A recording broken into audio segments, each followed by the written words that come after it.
Start करते हैं बच्चों। कल हमने कुछ बात की थी इस ग्रेविटेशनल फोर्स के ऊपर और कुछ इंपॉर्टेंट बातें आज लिखेंगे। कल पूरा एक्सप्लेन किया था मैंने, ठीक है। ये ग्रेविटेशनल फोर्स का जो मैग्नीट्यूड होता है वो आता है G m1 m2 upon r square. कुछ समझने वाली बातें हैं बच्चों। वो समझने वाली बातें क्या है, जैसे कल मैंने आपको समझाया था कि ये मान लो ये सन है, ठीक है, और ये कोई ऑर्बिट है, जिस ऑर्बिट में सन के चारों तरफ किसी ऑर्बिट में ये अर्थ घूम रहा है, ठीक है। तो समझने वाली बात क्या है, वो ये है कि मैंने ये बोला था कि भाई वैसे तो ऑर्बिट मैंने बताया था इलिप्टिकल शेप की होती है ना। अभी ये सर्कुलर बनाया तो कंफ्यूज मत होना भाई। जैसे जैसे डिस्टेंस बढ़ती है वैसे वैसे स्पीड कम होती है इसके घूमने की, और जैसे जैसे सन के नजदीक आता है थोड़ी स्पीड बढ़ जाती है। ये केपलर के सेकंड लॉ से न्यूटन ने दिमाग लगा के ये एक यूनिवर्सल लॉ बनाया।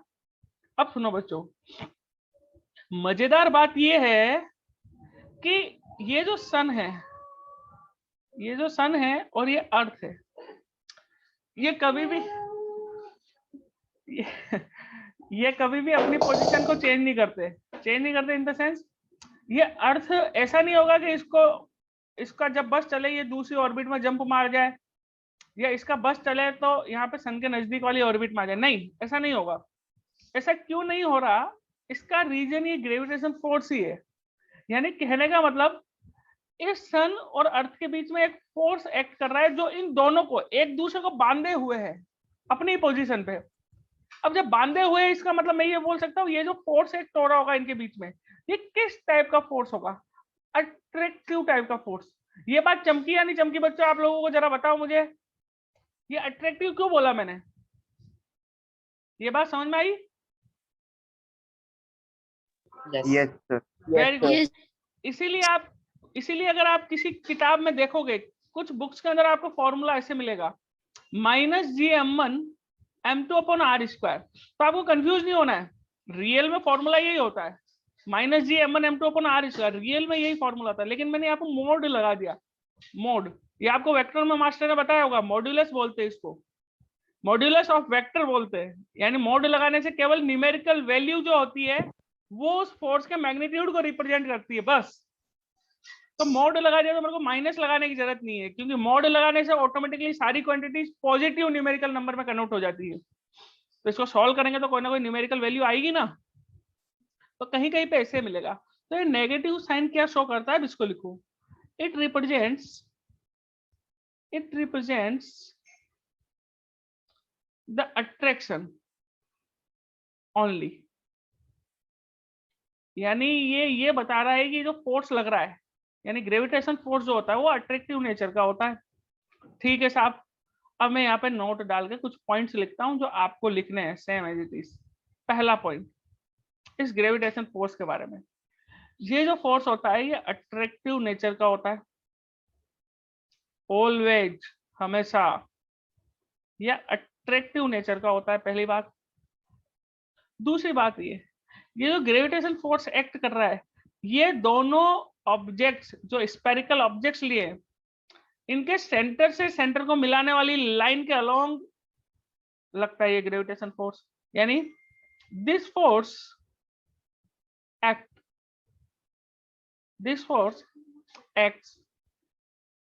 along the line joining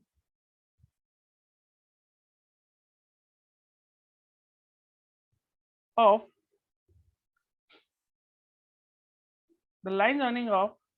centers of spherical objects, या ऑफ ऑब्जेक्ट्स बोल सकता हूं मैं, लाइन ज्वाइनिंग ऑफ ऑब्जेक्ट्स। इसीलिए इनको बोला जाता है सेंट्रल फोर्स। इसीलिए इनका नाम क्या है? Central force. That's why these are known as central force. Central force कौन से होते हैं? जो लाइन ज्वाइनिंग के अलोंग लगे। यानी अगर मैं यहाँ पे इसके सेंटर से इसके सेंटर को मिलाता हूँ, तो इसके सेंटर से इसके सेंटर को अगर मिला रहा हूँ, ये लाइन ज्वाइनिंग है इनकी, तो इस लाइन ज्वाइनिंग के अलोंग फोर्स लगेगा एक दूसरे के ऊपर। आई थिंक ये बात क्लियर हो गई होगी बच्चों, आपको कोई डाउट तो नहीं है? तीसरा इंपॉर्टेंट पॉइंट लिखो, these force are known as conservative force। ये जो फोर्स होता है gravitation force is a conservative force, conservative force. कोई बताएगा कंजर्वेटिव फोर्स का मतलब क्या होता है? Any student, what is mean by conservative force? सुनो बच्चों, एक होता है कंजर्वेटिव फोर्स, एक होता है non conservative force. Conservative force वो फोर्स होते हैं, ये 9th 10th में आपको लिखाया गया होगा, जिनका वर्क डन पाथ पे डिपेंड नहीं करता। तो ब्रैकेट में लिख लो आप केवल नॉलेज के लिए, whose work done does not depend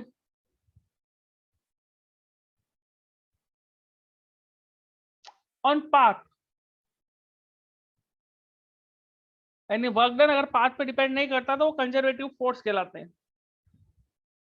यानी किसी भी पाथ से आप जाओगे तो वर्क डन हमेशा सेम आएगा, इक्वल आएगा। ठीक है, नेक्स्ट एक इंपॉर्टेंट बात और, ये आप लिखो उसके बाद में मैं समझाता हूं। It does not depend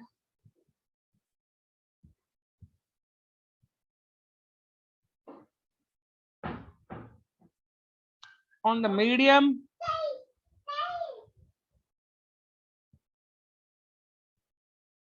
and other objects in between।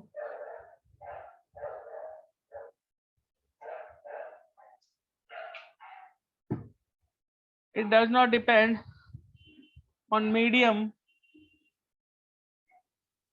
and other objects in between।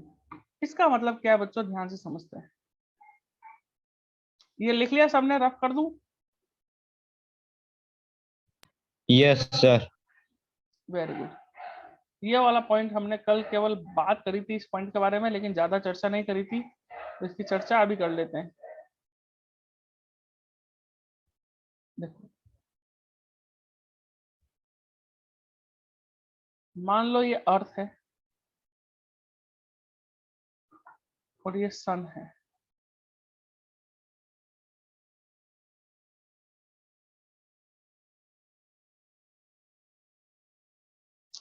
ठीक है साहब,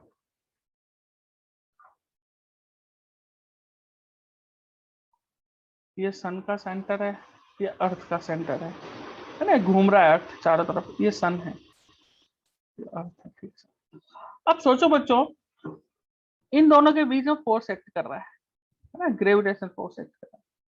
अगर मैं इनके बीच में, सन और अर्थ के बीच में, सन और अर्थ के बीच में किसी दूसरे मास को ला करके रख दूं, तो क्या इस फोर्स पे कोई इफेक्ट पड़ेगा क्या? इस फोर्स पे कोई इफेक्ट पड़ेगा क्या? तो आपको याद रखना है, कोई इफेक्ट नहीं पड़ता। ये इस फोर्स की खासियत है, इस फोर्स की प्रॉपर्टी है। क्या प्रॉपर्टी बोलते हैं? अगर कोई दो ऑब्जेक्ट हैं, इन दोनों ऑब्जेक्ट के बीच में अगर ग्रेविटेशन फोर्स एक्ट कर रहा है, इन दोनों ऑब्जेक्ट के बीच में अगर ग्रेविटेशन फोर्स एक्ट कर रहा है, तो इनके बीच में कितने भी ऑब्जेक्ट्स में ला करके रख दूं, तो इन दोनों के बीच में लगने वाले फोर्स पर, इसके ये पहला और दूसरा, फर्स्ट और सेकंड ऑब्जेक्ट के बीच में लगने वाले ग्रेविटेशन फोर्स पर इन बीच वाले ऑब्जेक्ट्स का कोई इफेक्ट नहीं पड़ेगा। यानी इसके मैग्नीट्यूड पे कोई इफेक्ट नहीं पड़ेगा। वो बात अलग है, वो बात अलग है, पहला सर फिर से वाला। बताना। वापस सुनो बच्चों, वापस सुनो। मान लो ये दो ऑब्जेक्ट है, ये दो ऑब्जेक्ट है, ये एक ऑब्जेक्ट है, ये दूसरा ऑब्जेक्ट है। इन दोनों के बीच में ग्रेविटेशन फोर्स एक्ट कर रहा है, ठीक है, इन दोनों के बीच में ग्रेविटेशन फोर्स एक्ट कर रहा है। इसका मैग्नीट्यूड आया, सपोज करो 10 न्यूटन, सपोज करो 10 न्यूटन आया, मान लो इसे थोड़ी देर के लिए। अब अगर इन दोनों ऑब्जेक्ट के बीच में, किसके बीच में, फर्स्ट और सेकंड ऑब्जेक्ट के बीच में कितने भी मैं दूसरे ऑब्जेक्ट्स ला करके रख दूं, तो इनके होने से, इन ऑब्जेक्ट्स के होने से इन दोनों के बीच में जो ग्रेविटेशन फोर्स एक्ट कर रहा है उसके मैग्नीट्यूड पे कभी कोई इफेक्ट नहीं पड़ेगा। इतनी बात क्लियर है सबको? Yes, sir. Very good. वो बात अलग है, वो एक अलग बात है कि इस ऑब्जेक्ट और इस ऑब्जेक्ट के बीच में ग्रेविटेशन फोर्स लग रहा होगा, वो एक अलग बात है, एफ डैश नाम दे देता हूं। इसी तरीके से इस ऑब्जेक्ट और इसके बीच में भी लग रहा होगा, इस ऑब्जेक्ट और इसके बीच में भी लग रहा होगा, इस ऑब्जेक्ट और इसके बीच में भी लग रहा होगा, वो बात अलग है। लेकिन जिन दो ऑब्जेक्ट के बीच के फोर्स की हम बात कर रहे हैं उसके मैग्नीट्यूड पे किसी थर्ड ऑब्जेक्ट की प्रेजेंस होने से उस फोर्स के मैग्नीट्यूड में कभी कोई चेंजेस नहीं आएगा। यही चीज मैंने यहाँ पे लिखी है, ध्यान से पढ़ो। It does not depend on the medium, medium मतलब इनके बीच में कुछ भी आ जाए, and other objects in between, यानी दूसरे किसी ऑब्जेक्ट्स के इन दोनों ऑब्जेक्ट के बीच में आने पर कोई इफेक्ट फोर्स में नहीं पड़ेगा। क्लियर टू एवरीवन और नॉट? सब बच्चों को क्लियर है? Yes, sir. Very good. आगे Yes, बढ़ो, sir. नोट कर लिया? क्या आगे बढ़ा जाए? Sir, एक second. हाँ, नोट कर लो बेटा।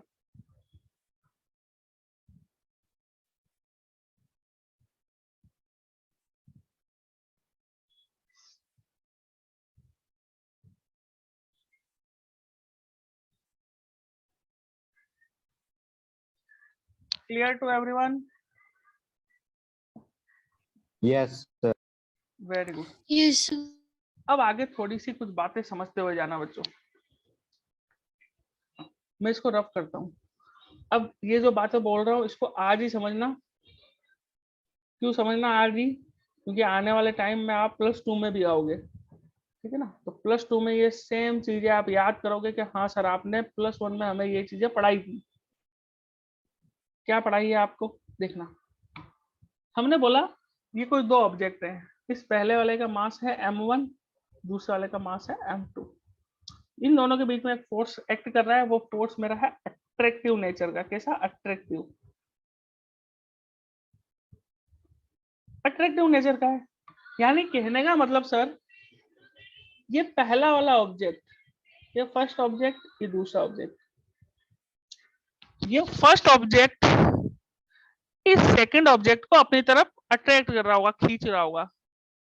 कौन? ये पहला वाला सेकंड को अपनी तरफ खींच रहा है, इधर की तरफ। तो यानी कि मैं ये बोलूंगा किसके ऊपर फोर्स लगा? फोर्स किसके ऊपर लगा? सेकंड वाले ऑब्जेक्ट के ऊपर लगा। किसने लगाया? फर्स्ट वाले ऑब्जेक्ट ने लगाया। तो इसको पढ़ा जाता है फोर्स ऑन 2 ड्यू टू 1। क्या पढ़ा जाता है इसको? Force on 2 due to 1। यानी फर्स्ट ऑब्जेक्ट ने सेकंड ऑब्जेक्ट के ऊपर फोर्स लगा के अपनी तरफ खींचा। और अभी अभी हमने पढ़ा कि साहब अर्थ जो है सन की तरफ गिरता नहीं, ना ही अर्थ अपनी ऑर्बिट को छोड़ के जाता। इस एक एग्जांपल से हमें समझना है। इसका मतलब ये है कि अगर फर्स्ट ऑब्जेक्ट ने सेकंड ऑब्जेक्ट को अपनी तरफ खींचा और जिस फोर्स से खींचा सेम मैग्नीट्यूड का फोर्स सेकंड ऑब्जेक्ट भी फर्स्ट ऑब्जेक्ट पे लगा रहा होगा, यानी फोर्स ऑन 1 ड्यू टू 2। ये बात समझ में आई या नहीं आई? F21 क्या है? Force on 2, force on 2 due to 1। F12 क्या है? Force on 1 due to 2। थोड़ी सी बच्चों मेरे गले में और टंग में थोड़ी सी प्रॉब्लम है, इसलिए थोड़ा कन्वर्जेशन थोड़ा हो सकता है दिक्कत हो आपको। मेरे को बता देना कुछ समझ में नहीं आया तो मेरे वर्ड्स। क्या बोला मैंने? Sir, आ रहा है समझ में। वेरी गुड, वेरी गुड बच्चा। देखो फोर्स ऑन 2 ड्यू टू 1 क्या कहलाता है? F21। Force on 1 due to 2 F12। इतनी बात क्लियर है या नहीं है बच्चों? ये बताओ मेरे को ईमानदारी से। Yes, sir, clear है। Very good. तो इसका मतलब हमने देखा कि जब दोनों ऑब्जेक्ट अपनी अपनी जगह पर ही हैं और फोर्स भी लग रहा है और ये अपनी पोजीशन को छोड़ भी नहीं रहे, इसका मतलब कि फोर्स अट्रैक्टिव है, यानी एक दूसरे को अपनी फिक्स डिस्टेंस पे बांधे हुए है, यानी ना ही तो ज्यादा पास आने दे रहे ना ही ज्यादा दूर, एक डिस्टेंस मेंटेन करे हुए ना। कोरोना चल रहा है इसलिए इन्होंने भी देखो डिस्टेंस मेंटेन किया है, नेचर तो पहले से मेंटेन कर रही है, हम नहीं करते मेंटेन। ठीक है, हमारे अंदर तो अट्रैक्टिव पावर ऐसी है, किसी को अट्रैक्ट करना है पूरा ही खींच लिया, पूरा नहीं, एक डिस्टेंस मेंटेन करके अट्रैक्ट करो।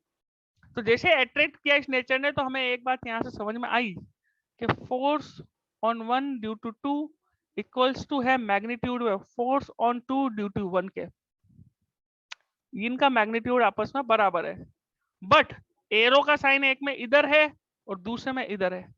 तो जब अपोजिट डायरेक्शन होती है तो माइनस से रिप्रेजेंट करते हैं ना। तो ये बात समझ में आई या नहीं आई आपको, ये चीज बताओ मेरे को, समझ में आ गई? Yes, Yes, sir. sir. तो इसमें लैंग्वेज लिखने की जरूरत तो नहीं, इस ये जो लिखा हुआ इससे आप समझ गए ना। Both forces will be Yes, equal, sir. Very good, equal in magnitude but in opposite direction always, ये फैक्ट होता है। अब दूसरी बात एक समझनी है, आपने बचपन में एक चीज पढ़ी थी, है ना, ये जो न्यूटन साहब थे ना, ये न्यूटन साहब बड़े खतरनाक थे। इन न्यूटन साहब ने एक लॉ दिया था एक्शन रिएक्शन पेयर का, कि अगर आप इधर कोई एक्शन कर रहे हो तो अपोजिट डायरेक्शन में रिएक्शन होती है। ये बात आप समझते हो? Yes, sir. तो क्या मैं Yes, ऐसे बोल sir. सकता हूँ, वेरी गुड बच्चों, क्या मैं इसको ऐसे बोल सकता हूँ, दीज फोर्सेस, मतलब है तो एक ही फोर्स, समझने के लिए तो ये एक ही फोर्स है, मैग्नीट्यूड तो एक का ही कैलकुलेट करते हैं, लेकिन इनडायरेक्टली दो लग रहे हैं, equal and opposite. These forces will be in action reaction pair. क्या मैं इसको इनको एक्शन रिएक्शन पेयर बोल सकता हूँ? कोई डाउट तो नहीं है? यानी these force will make action reaction pair always. Gravitation force हमेशा एक्शन रिएक्शन पेयर बनाता है। Clear to everyone? बात समझ में आई है बच्चों? कोई दिक्कत तो नहीं है?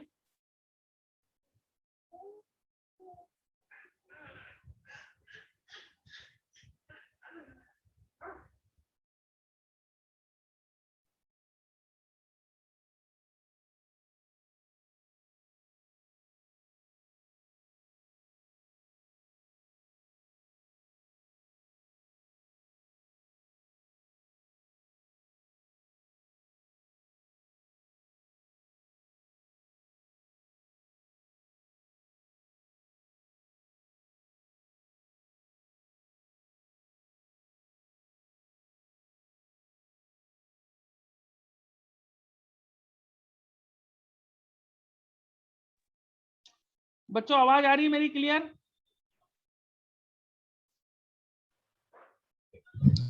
सर पहले एकदम से आई नहीं। या पहले एकदम से यार डिस्कनेक्ट होके Yes. वापस एकदम से स्टार्ट हुआ, ये पता नहीं क्या हुआ, शायद नेटवर्क इशू होगा। Yes, sir. वो नोट तो कर लिया था आप लोगों ने वो पिछला? Yes, sir. सर वो action reaction pair. Action reaction pair. अब एक ध्यान से समझो बात, हाँ, देखो अभी अभी सर वो वाला पॉइंट पूरा नहीं लिखा।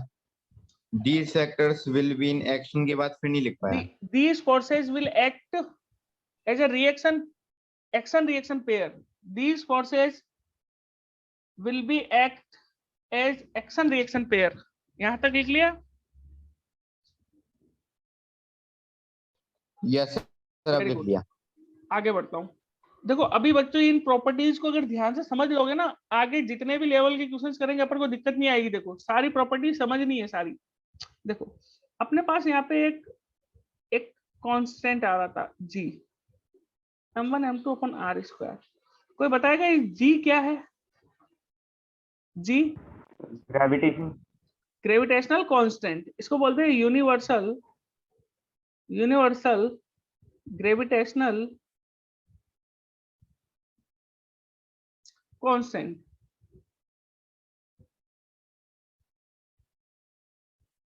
यूनिवर्सल ग्रेविटेशनल बहुत इंपॉर्टेंट है, ये नहीं होता। सर ऊपर M1 M2 लिखा है। हाँ m1 m2। Okay sir. थोड़ी सी इसके बारे में अब बात समझो बच्चा। ये जो ग्रेविटेशनल कांस्टेंट है ना, ये नॉलेज के लिए आपको एक नाम याद रखना है, ठीक है? एक्चुअली क्या है, न्यूटन साहब ने इतना तो बता दिया था कि साहब ऐसा होता है, ठीक?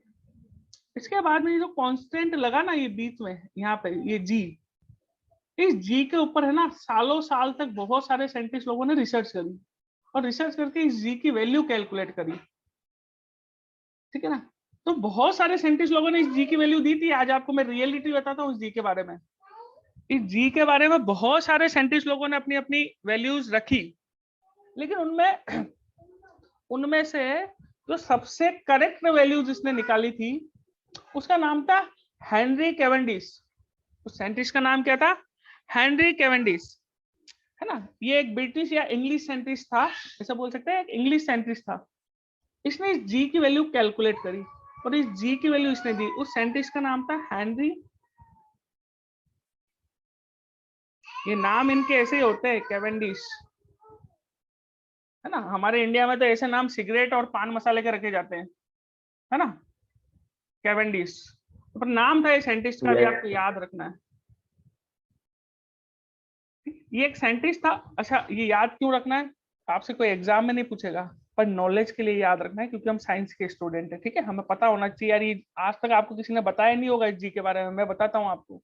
ये हेनरी कैवेंडिश नाम का जो साइंटिस्ट था ना, इसने एक एक्सपेरिमेंट किया, टॉर्जनल एक्सपेरिमेंट बोलते हैं। अच्छा खासा एक फॉर्मूला भी निकाला था। आपको फॉर्मूला नहीं लिखना है, ये फॉर्मूला तो मुझे याद है इसलिए मैं लिख रहा हूँ, ठीक है, क्योंकि मैंने इंजीनियरिंग किया था तो ये फॉर्मूले, टॉर्जनल के फॉर्मूले मैंने लिखे थे।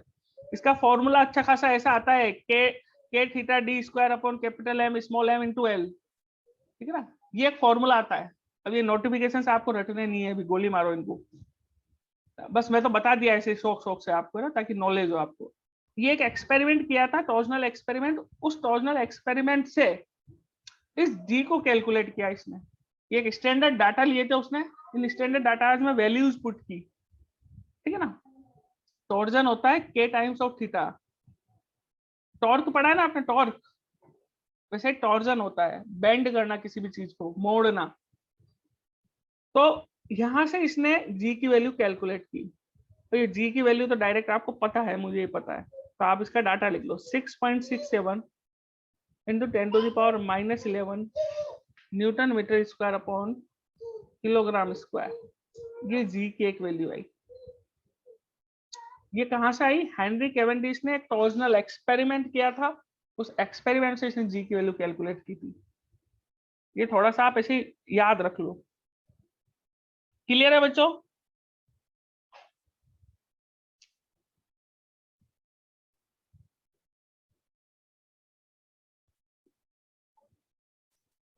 आगे बढ़ू? Yes sir. Very good. Yes sir.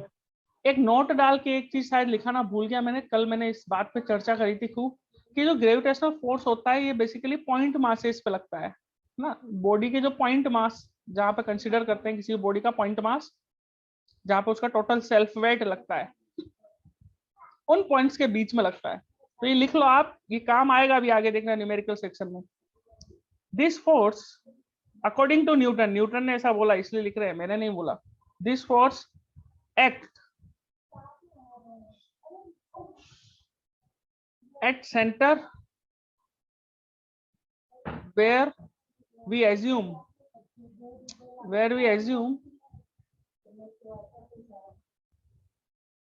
as point mass of body। ये अपनी लैंग्वेज में आप समझ जाओ, ये अगर मैंने कुछ गड़बड़ कर दिया तो, लेकिन आप समझ जाओ। मतलब कहने का मतलब, this force act on a point mass objects. रियल में क्या बोला था उसने? The gravitational force acts at point mass objects. अब आप ऐसे नहीं बोल सकते तो सन तो इतना बड़ा है ना, अर्थ भी इतना बड़ा है, इनका ये पॉइंट मास ऑब्जेक्ट थोड़ी ना है। पॉइंट मास ऑब्जेक्ट का मतलब है इन इतने बड़े ऑब्जेक्ट्स का ऐसा पॉइंट जहां पे उनका टोटल वेट या टोटल मास एक्ट करता है। पूरा का पूरा मास कहां पे लगता है? सेंटर में ही तो लगता है, तभी तो वेट निकलता है mg। तो ये पॉइंट मास कहला देते हैं ये पॉइंट। इसीलिए इन पॉइंट्स को अपन line of incentre points को अपन ऐसा जोड़ते हैं, इसको लाइन ऑफ जॉइनिंग बोलते हैं, जहां पे पॉइंट मासेस जुड़ते हैं आपस में। ये सेंटर ऑफ ग्रेविटी कहलाता है सीजी। इन पॉइंट को सीजी बोलते हैं। अभी बात समझ में आई बच्चों आपको? ये पॉइंट समझ में आया? Yes sir. Very good, very good बच्चों। अब ये तो था सिंपल सा ग्रेविटेशन फोर्स के बारे में अभी तक की चर्चा। अब कुछ चर्चा करेंगे हम किसके ऊपर, कुछ चर्चा करेंगे हम इस ग्रेविटेशन के वेक्टर फॉर्म के बारे में। चर्चा on vector form. Vector form का मतलब आप समझते हो? वेक्टर फॉर्म में कैसे कन्वर्ट करेंगे, कोई बताएगा मेरे को? Sir I cap J cap लगा। Very good, very sir good. इसके साथ यूनिट वेक्टर को मल्टीप्लाई कर देंगे। वेरी गुड, सबका आंसर सही है। ये चीज आपको मास्टर ने समझाई होगी कि जो यूनिट वेक्टर, जैसे मैं यहाँ पे लिखूं 8 मीटर पर second, v equals to 8 metre पर सेकेंड, इसका मतलब मैं अभी श्योर नहीं हूं इसके बारे में कि ये स्पीड के बारे में बात कर रहा है या वेलोसिटी के बारे में बात कर रहा है बच्चों। लेकिन अगर मैंने इसको ऐसे लिख दिया 8 आई कैप मीटर पर सेकेंड, अगर मैं बोलूं a particle is moving with the velocity 8 metre पर सेकेंड, तो मैं थोड़ा सा कंफ्यूज रहूंगा। क्यों कंफ्यूज रहूंगा कि यार 8 बोला है सर ने, इसकी डायरेक्शन तो दी ही नहीं। या तो मैं ऐसे बोलूं a particle is moving with 8 metre पर सेकेंड इन नॉर्थ डायरेक्शन, तब भी सही है। लेकिन मैंने नॉर्थ नहीं बोला, मैंने केवल 8 मीटर पर सेकेंड बोला। लेकिन अगर मैंने बोल दिया ये a particle is moving with v equals to 8 i cap metre पर सेकेंड, तो मुझे एक चीज पता चल गई, पार्टिकल की वेलोसिटी अलोंग एक्स डायरेक्शन है, एक्स डायरेक्शन के अलोंग है। यानी कहने का मतलब इस यूनिट वेक्टर में इतनी पावर होती है, इतनी ताकत होती है कि एक स्केलर को किस में कन्वर्ट कर देता है, वेक्टर में कन्वर्ट कर देता है। ये तो आप लोगों ने मेरे से पढ़ा हुआ है यार, याद आ रहा है कुछ कुछ आपको? Yes. Very good, yes sir. Very good. यानी अगर मैं इस फोर्स का जो मैग्नीट्यूड आया, इसके मैग्नीट्यूड को किसी यूनिट वेक्टर से मल्टीप्लाई कर दूं, तो मेरी क्लास होने के बाद में जब मास्टर ने आपकी क्लास ली होगी तो उन्होंने बताया होगा एक डिस्प्लेसमेंट वेक्टर के बारे में, पोजीशन वेक्टर के बारे में, इसके बारे में बताया होगा। आर कैप से आप जो डिनोट करते थे, याद आ रहा है? तो इसको अगर मैं वेक्टर फॉर्म में लिखूं, वेरी गुड बच्चों, वेक्टर फॉर्म में मैं लिखना चाहता हूं, तो G m1 m2 upon r square, G m1 m2 r square into r cap, ये इसका वेक्टर फॉर्म होता है।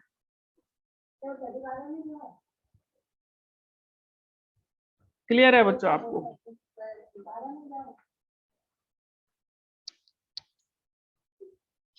ठीक है, इसको मैं आगे और अगर सॉल्व करना चाहूं तो इसको ऐसे कर सकता हूं, G m1 m2 upon r square into n cap equals to होता है n vector upon mod of a।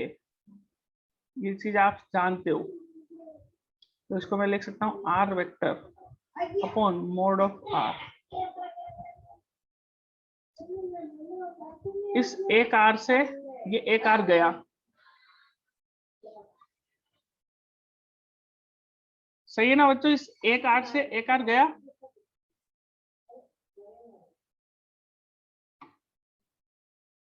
कोई अपना एक्सप्लेनेशन देना चाहेगा इस बात पे? सर वो नीचे वाला भी वेक्टर फॉर्म में ही है, आर स्क्वायर। नहीं, मैंने बस इसको ऐसे कन्वर्ट किया है, ऐसे, ठीक है। इसको आर कैप की जगह ये वैल्यू रख दी, ठीक है। अब मैंने एक आर से इस एक आर को भेज दिया, क्या मैंने सही किया?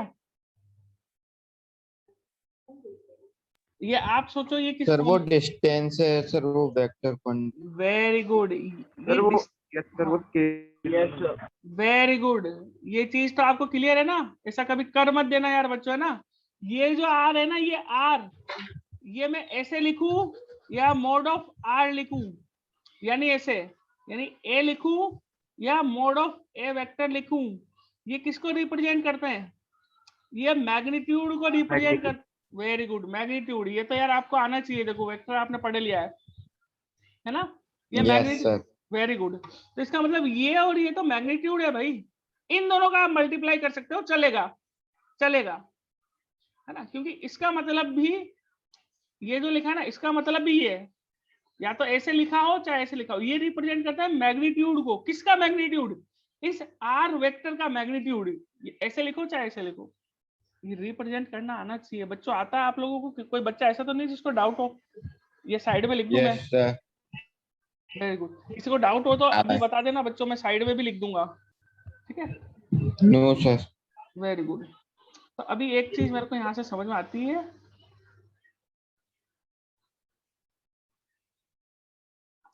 अभी एक चीज मेरे को यहाँ से समझ में आ रही है, वो ये है कि साहब मैं इसको ऐसे लिखूंगा, G m1 m2 upon R cube into R vector, ऐसा कभी लिखा हुआ मिले तो ये भी सही है। तो आप समझ जाना ये वेक्टर फॉर्म के अंदर बात कर रहा है। आप जब न्यूमेरिकल्स लगाएंगे ना हम, तो वेक्टर फॉर्म को ऐसे ही लिखेंगे, इस फॉर्म में। क्लियर है बच्चों सबको? आगे बढ़ूं? Yes sir. पक्का? Yes sir. कोई दिक्कत तो नहीं है?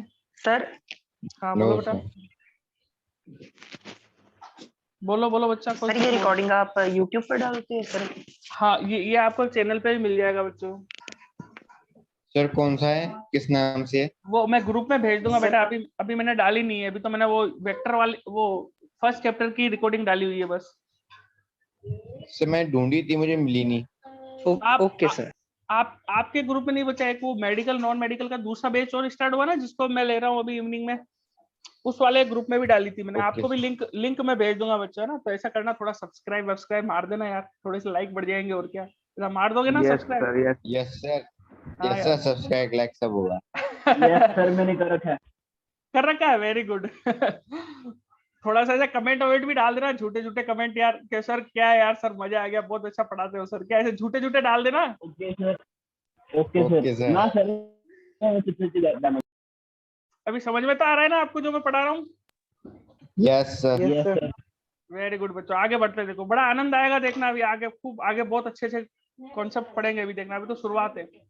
देखो अब अपन पढ़ते हैं, ये पढ़ लिया ना वेक्टर फॉर्म। अभी देखो, अब अगर आपके पास कहीं पे ऐसा क्वेश्चन आ जाए, वैसे ऐसा होता तो है ही सही कि F12 इक्वल से होता माइनस ऑफ F21 के, लेकिन मान लो बोर्ड वाला आपसे कोई चालाकी कर ले, कंपटीशन वाला तो चालाकी कर ही नहीं सकता, उसमें तो डायरेक्ट अप्लाइड रिजल्ट हमें लगाना होता है बस। लेकिन मान लो बोर्ड में कभी ऐसा आ जाए कि प्रूफ करके बताओ बच्चों, तो देखो अभी वेक्टर की आपकी यादें ताजा करता हूं मैं सारी। अगर आपसे कोई बोल दे F12 equal to minus of F21 होगा, इसको प्रूफ करके बताओ। ये तो कॉन्सेप्ट से आपने मेरे को सिखा दिया कि भाई मैंने आपके ऊपर फोर्स लगाया जितने मैग्नीट्यूड का, उतना ही मैग्नीट्यूड का आपने ही मेरे पे लगाया, इसलिए अपन दोनों क्या इक्विलिब्रियम कंडीशन में, बैलेंसिंग कंडीशन में। लेकिन इसको प्रूफ करके बताओ कि दोनों का लगाया गया फोर्स बराबर है, तो इसमें कौन सी बड़ी बात है? ये लो अभी देखो इसको उड़ाते हैं। ये मैं आपको थ्योरेटिकल वाला कंसेप्ट सिखा रहा हूँ थोड़ा सा ना, ये आना चाहिए क्योंकि हमें बोर्ड एग्जाम भी तो देना है। मान लो मैं इसको ऐसे एक्सिस पे शो करता हूँ किन्हीं वेक्टर्स को। डायग्राम आप मेरे साथ साथ में मत बनाना बच्चों थोड़ी देर के लिए, क्योंकि कुछ गड़बड़ हुआ तो मैं उसको फिर सही कर दूंगा। अभी आप इसको समझोगे और मेरे को करने दोगे, कुछ गड़बड़ होगी तो मेरे को अपना पता चल जाएगा। Okay sir. वेरी गुड बच्चों, पहले मेरे को एक बार करने दीजिए, मैं मान लेता हूं, फिर मैं आपको एक्सप्लेन करूंगा अच्छे से।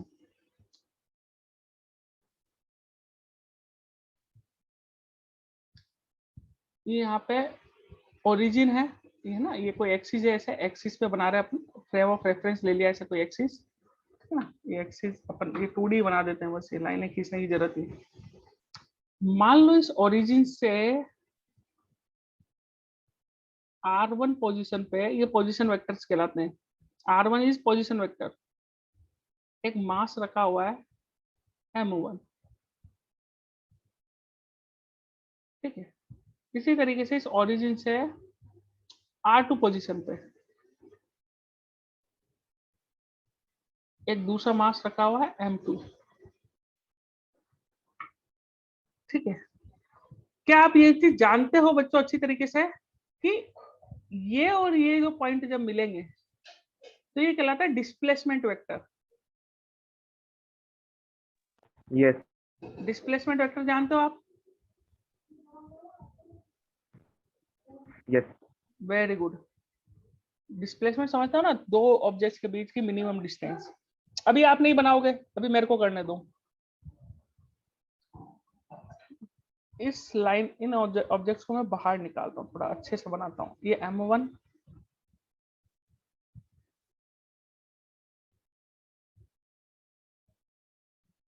ऐसा करो बच्चों, आप नोट कर लो मेरे साथ साथ, क्योंकि यार 1-2 मिनट के अंदर ये ऑटोमेटिक बंद हो जाएगा सिस्टम, तो फिर आपका, फिर मेरे को वापस लिखना पड़ेगा। नोट कर लो मेरे साथ साथ, नोट कर लो इसको, नोट कर लो। बाकी अभी मैं एक्सप्लेन करूंगा आपको, देखना कुछ नहीं, अपन वेक्टर ही पढ़ रहे हैं ये मान के चलना। इसलिए आपको वेक्टर पढ़ाया जाता है, तब मास्टर आपको बोलता है बड़े ध्यान से पढ़ना। सर नोट कर लूं?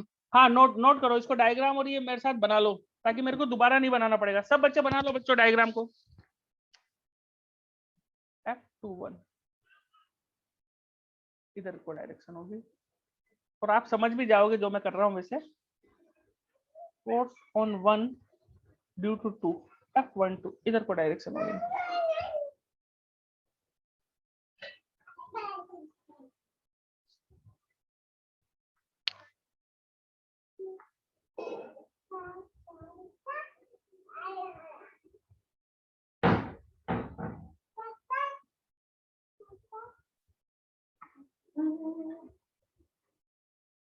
इसी डायग्राम में मैं यहाँ पे लिखता हूँ, इससे इस साइड में अगर मैं एरो लगा दूं तो ये कहलाएगा R12 वेक्टर।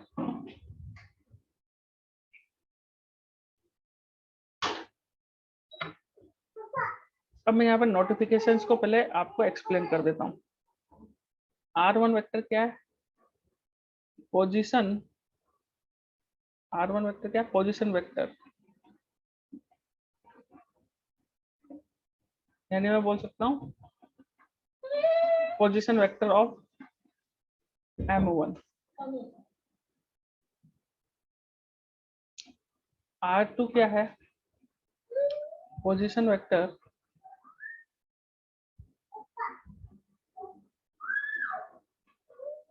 Of M2। ठीक है, तो R2